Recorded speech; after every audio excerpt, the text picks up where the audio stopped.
दक्षिण कोरिया अशोधित तैल नहीं आसीथिला ए जहाज। तेबे दुई जन भारतीय सहित जड़े थाईलैंड नागरिक रही ए जहाज रे सूचना रही। गत मंगलवार पारादीप रे लागिथिला ए तैलवाही जहाज।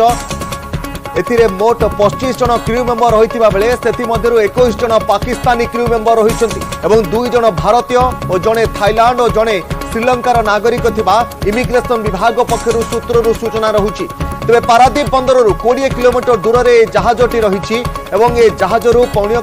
समस्त खलासी हेबा पर्यंत पण्य से पर्यंत ए जहाजटी से भाव में संपूर्ण भाव में कड़ा पहरा भितर रखापी निर्देश रही। दक्षिण कोरिया अशोधित तैल नहीं आसीथिबा ए जहाज रे पाकिस्तान 20 जन क्रू मेंबर 21 जन क्रू मेंबर रही सूचना रही एवं पाकिस्तानी क्रू मेंबर माने जेमिति ए जहाजरू न ओह्लाइबे सेथिपाई पण्य खलास नहेबा पर्यंत जहाज को संपूर्ण पहरा भितर रखापी निर्देश रही एवं कौन भी पाकिस्तानी क्रू मेंबर जे 21 जन क्रू मेंबर रही से समय जहाजरू न ओह्लाइबा कड़ा निर्देश दि जाइछि। पारादीप इमिग्रेशन विभाग जेतेबेले जानिथिला जे जहाज रे जहा दक्षिण कोरिया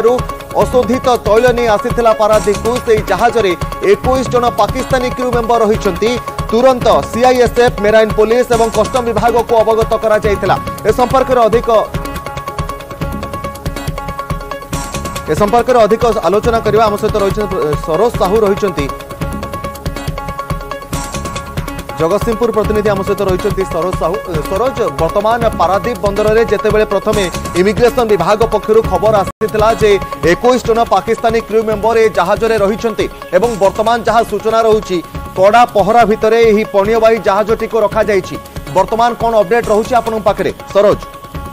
देखो निश्चित भाव में जब कहवा गत काली तैलवाही जहाजटी आसीथिला एवं से जहाजटी जितेबाला पारादीप बंदर ठारू 20 किलोमीटर दूर थिला से समय ही तटरक्षी बाहिनी जो माने सीमार पहरा मारुले से प्रथम जाना पाई दक्षिण कोरिया अशोधित तैल नहीं पारादीप आसी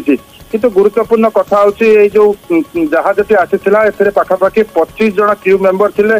से 21 जन पाकिस्तानी नागरिक 2 जन भारतीय जड़े थाईलैंड एवं अन्य जड़े श्रीलंका नागरिक थिबा नहीं बर्तमान इमिग्रेशन विभाग सूत्रु जना पड़ी किंतु बर्तमान जहाजटी पाखापाखि 20 किलोमीटर ऊर्ध दूर में रही तेणु बर्तमान जेहेतु तैल